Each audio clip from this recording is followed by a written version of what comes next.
Sa Romblon, inilikas na sa mga evacuation center ang ilang residente bilang paghahanda sa pagbaha. Dahil sa Bagyong Christine, ang balitang pambansa sa report ni Paul Jason Foss ng PIA Romblon. Paul?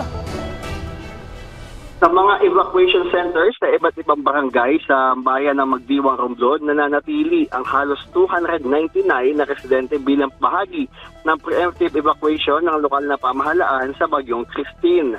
Ayon kay Roland Bihares Panyuga, Municipal Disaster Risk Reduction and Management Officer ng Magdiwang, ang mga inilikat ay mga nakatira sa mga dadampasigan na posibleng maapektuhan ng storm surge dahil sa bagyo. Inilikas din nila ang mga residenteng nakatira malapit sa mga palayan at ilog na madalas umaapaw kapag malakas ang ulan. Kabilang din sa mga inilikas ang 8 pasahero at 19 na crew ng isang pampasaherong barko na stranded sa Ambolong Port sa nabanggit na bayan matapos kansalahin ang biyahe ng mga sasakyang pandagat. Kasamang stranded sa bayan ang halos 5 na rolling cargos ng mga sakay din ng barko.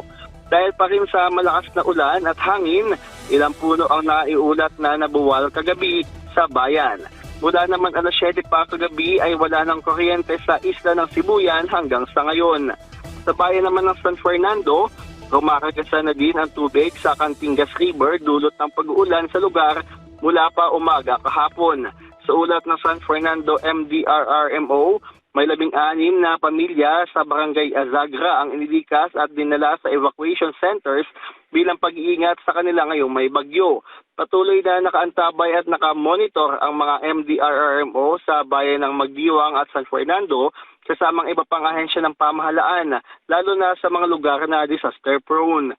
Ayon sa San Fernando Public Information Office, handa sila magsagawa ng evacuation at rescue operations at magbigay ng agarang tulong tulad ng pagkain, tubig at medical supplies para sa mga maapektuhang residente.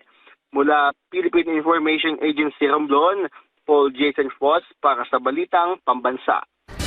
Maraming salamat, Paul Foss.